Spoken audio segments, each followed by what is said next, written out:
Hi boys and girls, today's story is The Butterfly Who Sang. A butterfly was once sitting on a leaf looking extremely sad. "What's wrong?" asked the friendly frog. "Oh," said the butterfly, "nobody really appreciates me." And she parted her beautiful red and blue wings and shut them again. "What do you mean?" asked the frog.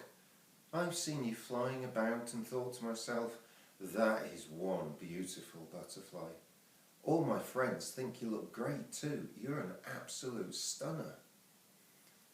"Oh, that," replied the butterfly as she opened her wings again. "Who cares about how you look? It's my singing that nobody appreciates."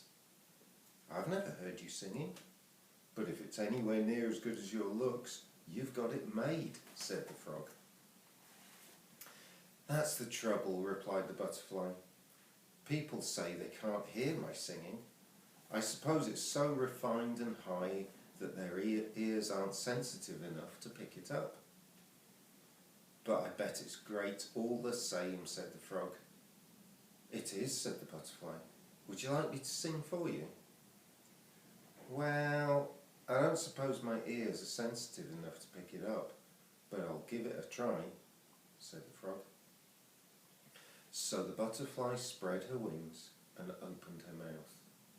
The frog gazed in wonder at the butterfly's beautiful wings, for he'd never been so close to them before.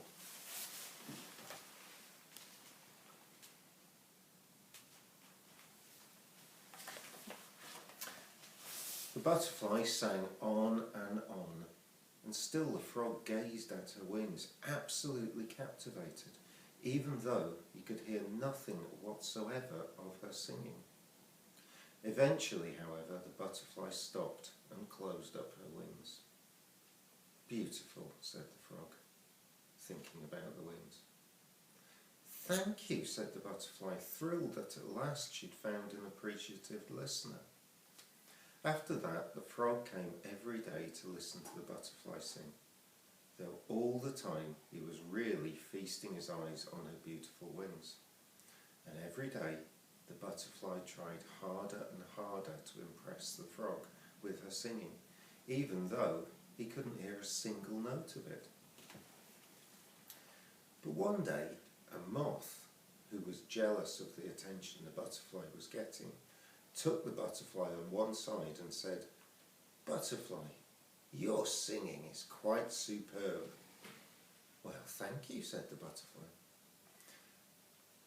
With just a little bit more practice," said the cunning moth, "you could be as famous a singer as the nightingale." "Do you think so?" asked the butterfly, flattered beyond words. "I certainly do," replied the moth. "Indeed, perhaps you already do sing better than the nightingale, only it's difficult to concentrate on your music because your beautiful wings are so distracting." "Is that right?" asked the butterfly. "Yeah, I'm afraid so," said the moth. "You notice the nightingale is much wiser and wears only dull brown feathers, so it doesn't distract from her singing." "Gosh, you're right," cried the butterfly. "I was a fool not to have realised that before." And straight away she found some earth and rubbed it into her wings until they were all grey and half the colours had rubbed off. So the next day the frog arrived for the concert as usual, but when the butterfly opened her wings he cried out, "Oh, butterfly, what have you done to your beautiful wings?" And the butterfly explained what she'd done. "I think you will find," she said, "that now you'll be able to concentrate more on my music." Well, the poor frog tried, but it was no good, for of course he couldn't hear anything at all. So he soon became bored and hopped off into the pond, and after that the butterfly never could find anyone to listen to her singing.